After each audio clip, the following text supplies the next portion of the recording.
When the day of Pentecost had come, they were all together in one place. And suddenly from heaven there came a sound like the rushing of violent wind, and it filled the entire house where they were sitting. Divided tongues as of fire appeared amongst them and rested on each of them, and all of them were filled with the Holy Spirit, and they began to speak in other languages as the Spirit gave them the ability to do so. Now there were devout Jews from every nation under heaven living in Jerusalem. And at this sound, the crowd gathered and was bewildered because each one of them heard speaking in the native language of their own. Amazed and astonished, they asked, Are not all of those who are speaking Galileans? And how is it that we hear each of us in our own native language? Parthians and Medes and Elamites and residents of Mesopotamia and Judea and Cappadocia and Pontus and Asia, Phrygia and Pamphylia, Egypt, and parts of Libya that belong to Cyrene, visitors from both Rome, Jews and proselytes, Arabs and Cretans, all in our own languages. We hear them speaking of God's deeds of power. All were amazed and perplexed, saying to one another, What does this mean? But there were cynics among them who sneered and said, They're just drunk on new wine.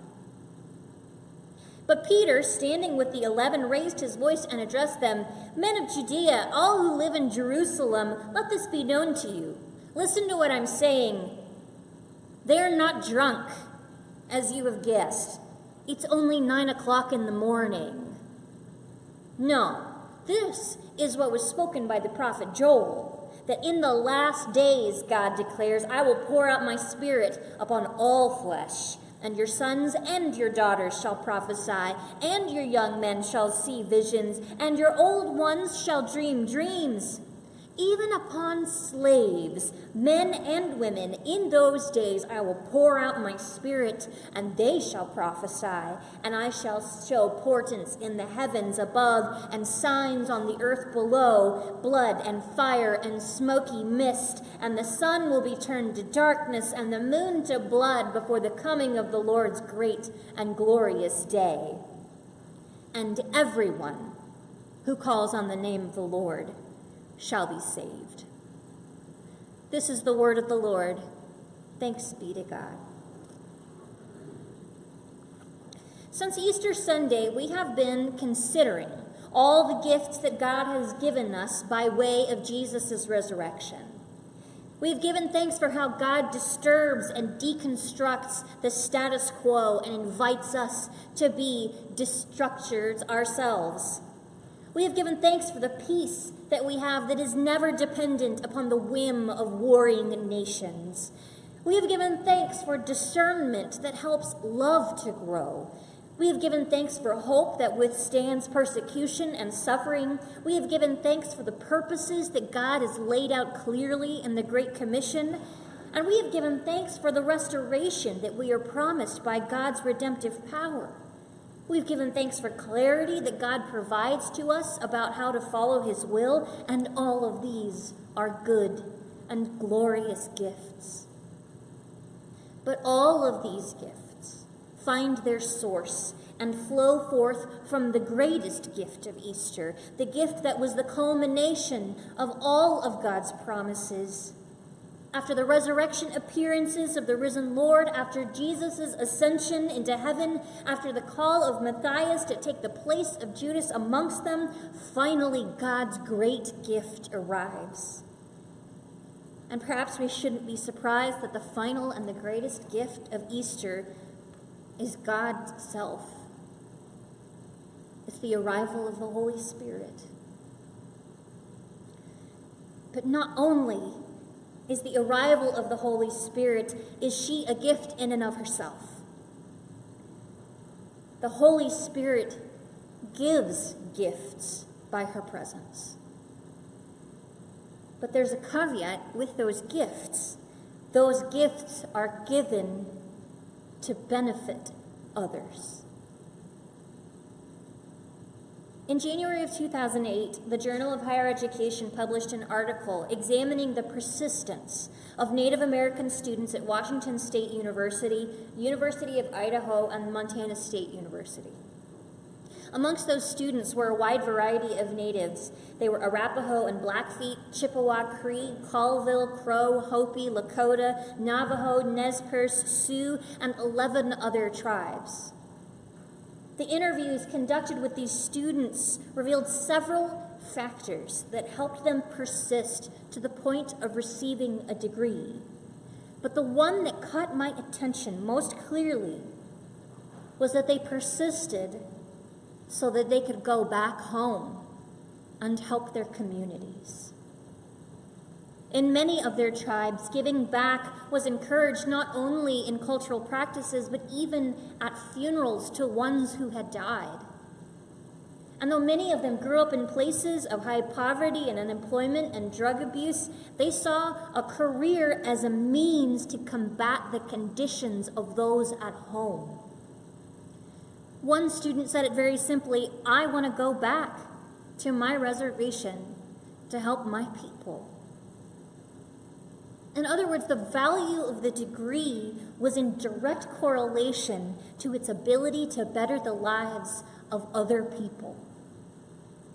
The education they received was a gift to the community as a whole, and now compare that to the dominant narrative of going to college that non-native students have, which is generally to advance themselves.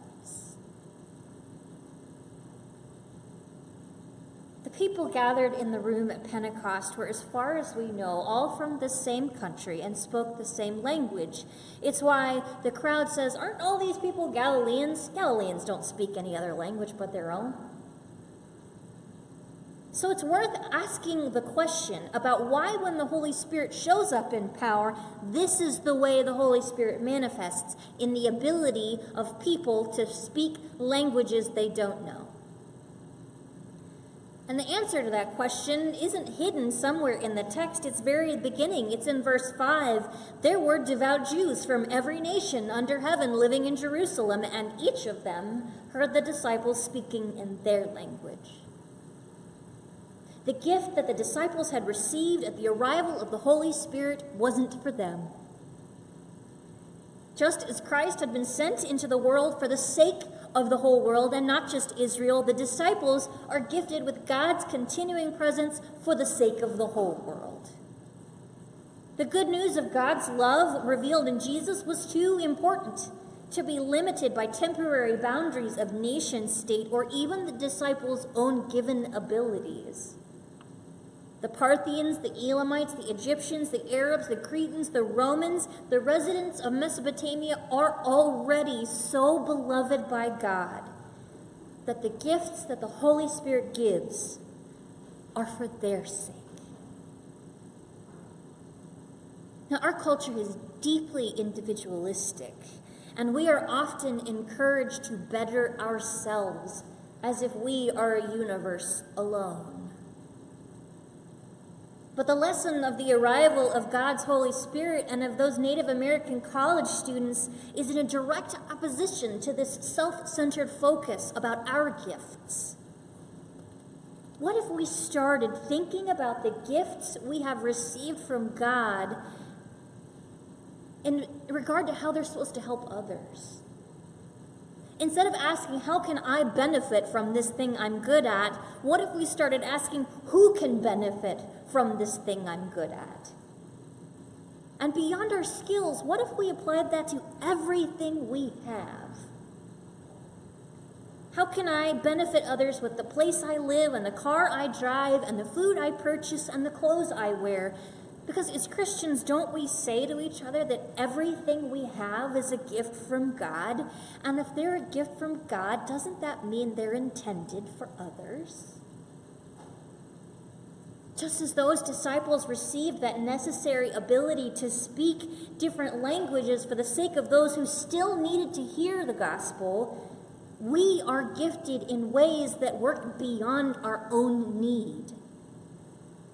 How could we, not just as individual people, but as a church, apply this redirection of priority.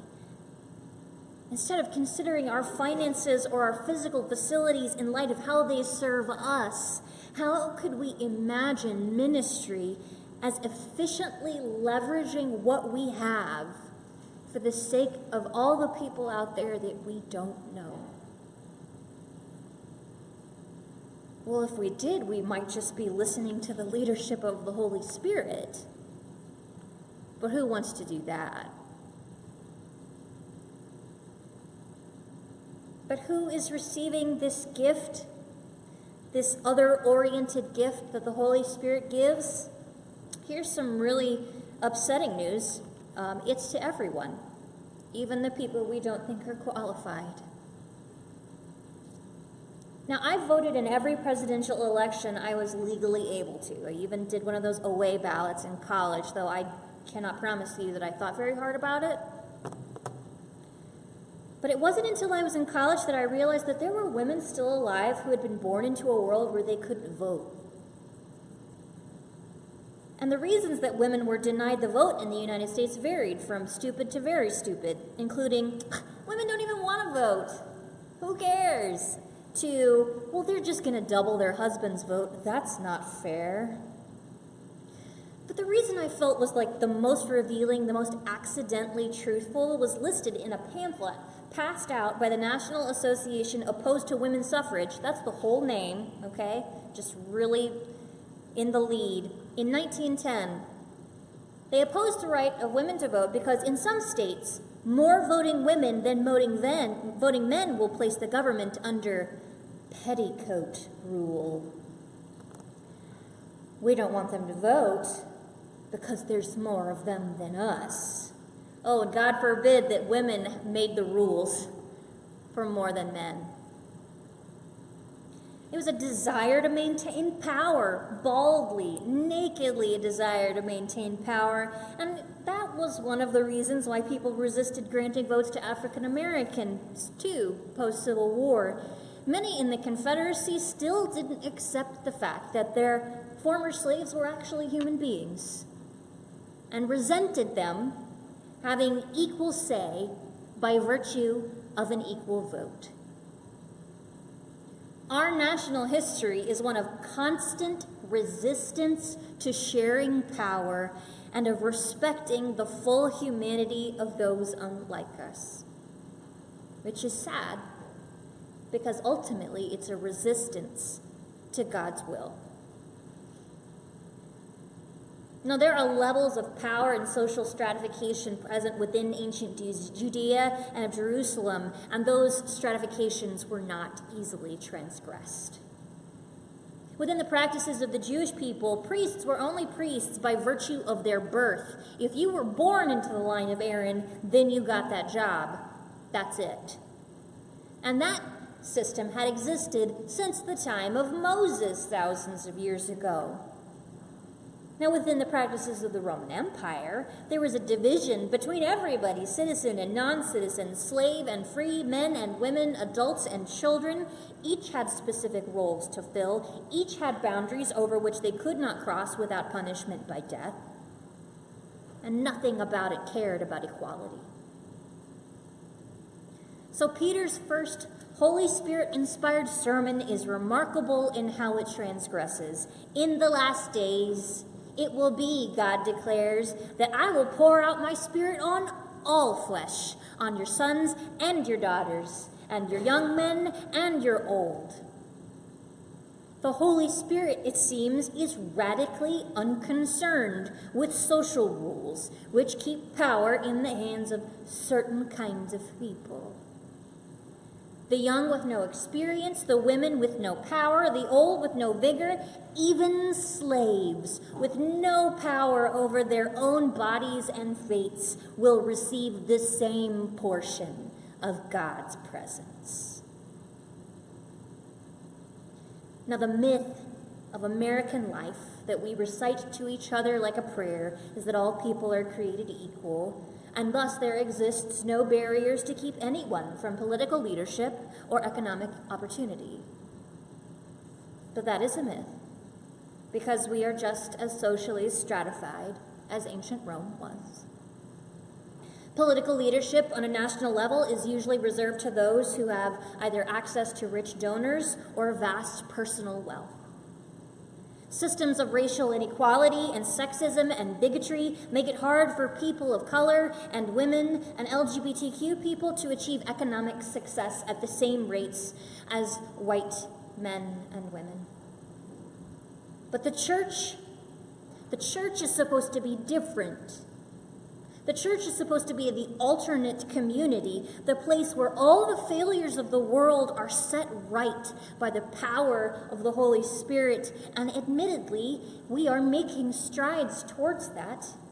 Even in our tiny little church here, women and LGBTQ persons can and have served in the highest levels of church leadership.